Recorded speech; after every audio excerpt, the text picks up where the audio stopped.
Hey everyone! In this video, I'll show you how to activate your AT&T prepaid SIM card online in just a few easy steps. At first, make sure you have a working web browser. You can use your laptop, PC, or mobile phone.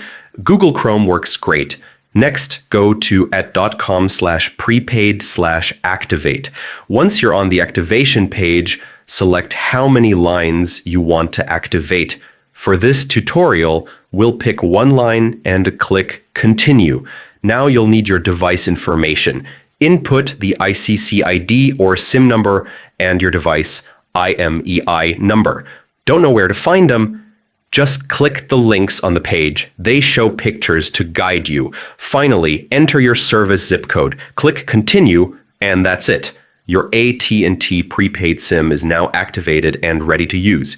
If this helped, leave a like and subscribe for more quick tech tutorials.